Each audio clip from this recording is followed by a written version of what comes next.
안녕하십니까? 인생의 복잡한 문제들을 말씀으로 단칼에 해결해주는 김종근 목사의 회도 남마입니다.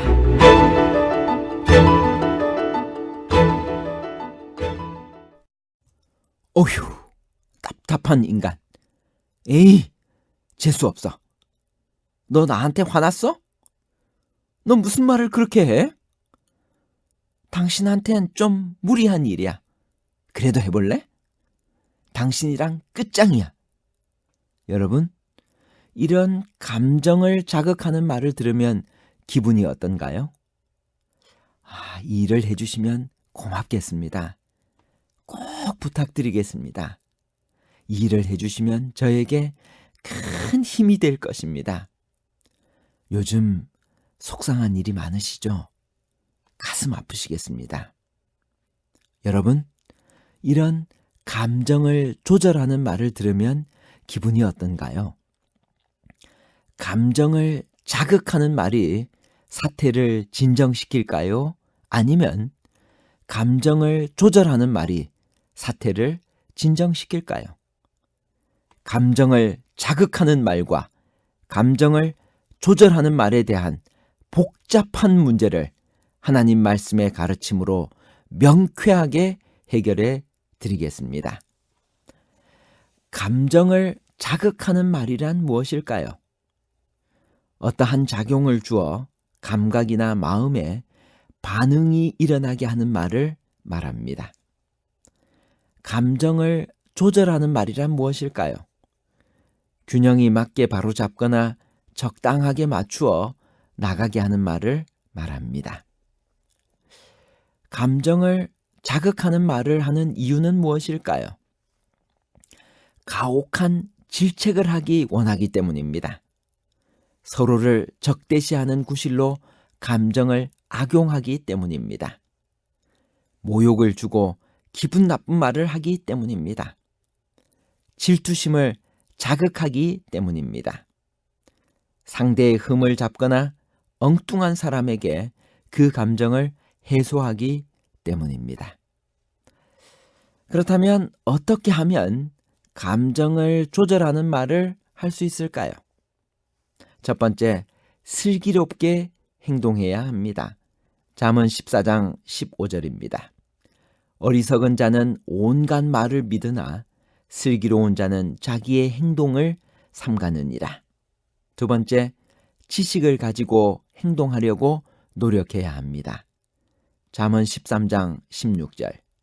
무릇 슬기로운 자는 지식으로 행하거니와 미련한 자는 자기의 미련한 것을 나타내느니라. 세 번째, 참을성이 필요합니다. 잠언 20장 11절. 비록 아이라도 자기의 동작으로 자기 품행이 청결한 여부와 정직한 여부를 나타내느니라. 네 번째, 말에서 모본이 되어야 합니다. 디모데전서 4장 12절. 누구든지 내 연소함을 업신여기지 못하게 하고 오직 말과 행실과 사랑과 믿음과 정절에 있어서 믿는 자에게 본이 되어. 다섯 번째, 거짓된 입술과 속이는 혀로 대화를 해서는 안 됩니다. 시편 120편 2절. 여호와여, 거짓된 입술과 속이는 혀에서 내 생명을 건져 주소서. 성경에서 감정을 자극하는 말을 한 사례가 있을까요? 요압이 다윗 왕에게 한 말을 살펴보겠습니다. 사무엘하 19장 6절에 있는 말씀. 이는 왕께서 미워하는 자는 사랑하시며 사랑하는 자는 미워하시고 오늘 지휘관들과 부하들을 멸시하심을 나타내심이라. 오늘 내가 깨달으니 만일 압살롬이 살고 오늘 우리가 다 죽었다면 왕이 마땅히 여기실 뻔하였나이다. 요압이 틀린 말을 한 건 아닌데 가혹한 질책과 다윗의 감정을 자극하는 말을 한 사례입니다. 두 번째, 입다에 대한 이복 형제들의 말입니다. 사사기 12장 2절에서 3절에 있는 말씀입니다.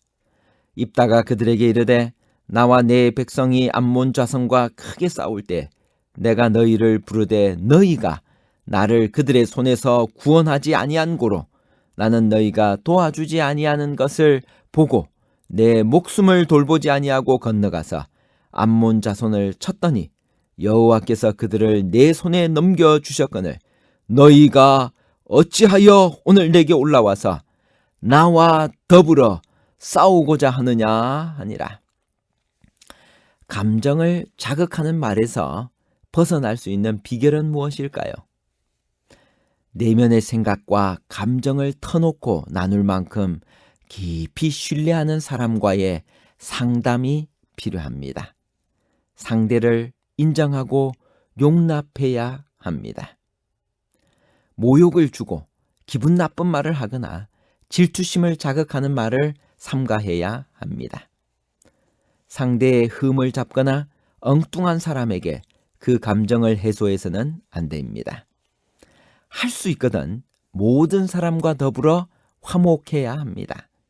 로마서 12장 15절 18절 즐거워하는 자들과 함께 즐거워하고 우는 자들과 함께 울라. 할 수 있거든 너희로서는 모든 사람과 더불어 화목하라. 제가 일본에 1년간 유학을 다녀왔습니다. 말 때문에 경험한 문화적 충격을 하나 소개하려고 합니다. 어느 날 밤 기숙사에 같이 살고 있던 친구에게 저녁 예배에 같이 가자고 권했습니다. 그분은 일본 분이었습니다. 그런데 그는 가겠다 라고도 하지 않고 가지 않겠다라고도 답하지 않으면서 아주 애매한 표현을 했습니다. 제가 도저히 알아들을 수 없었습니다. 결국 저 혼자 교회를 다녀왔습니다. 어느 토요일 밤 소그룹 시간에 저는 일본인 신학과 교수님께 왜 일본인은 정확하게 상대의 질문에 답해주지 않느냐라고 제가 질문을 했습니다. 그러자 그 교수님은 이렇게 대답해 주셨습니다. 일본 사람은 상대방의 감정을 존중하는 민족입니다.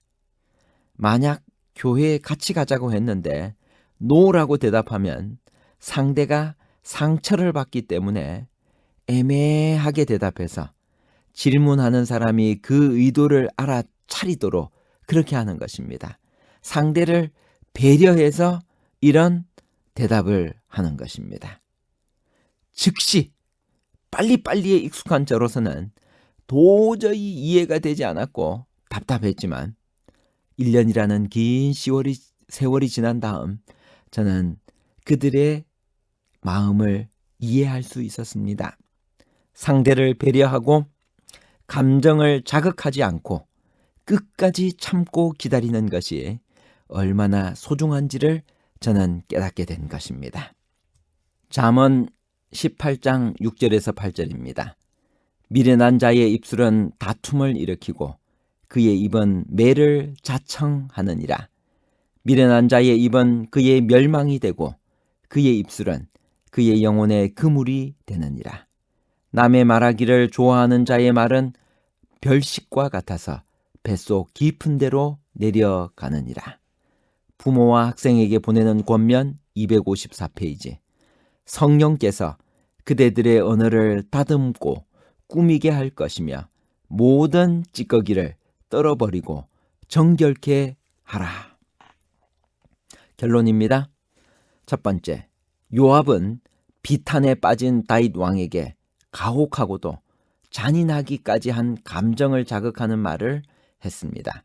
사무엘하 19장 6절 이는 왕께서 미워하는 자는 사랑하시며 사랑하는 자는 미워하시고 오늘 지휘관들과 부하들을 멸시하심을 나타내심이라. 오늘 내가 깨달으니 만일 압살롬이 살고 오늘 우리가 다 죽었다면 왕이 마땅히 여기실 뻔하였나이다. 두 번째, 감정을 조절하는 말은 슬기롭게 해야 합니다. 잠언 14장 15절 어리석은 자는 온갖 말을 믿으나 슬기로운 자는 자기의 행동을 삼가느니라. 세 번째, 할 수 있거든 모든 사람과 더불어 화목하며 감정을 조절하는 말을 해야 합니다.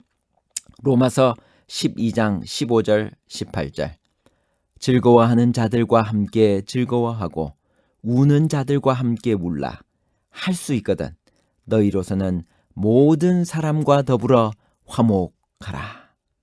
말은 생명에서 생명에 이르게 하는 향기도, 사망에서 사망에 이르게 하는 악취도 될 수 있다. 그리하여 행동이 반복되면 습관이 되고, 습관은 품성을 이루게 되어 그 품성으로 말미암아 우리의 현세적인 또는 영원한 운명이 결정된다. 실물교훈 356페이지의 말씀입니다. 감사합니다.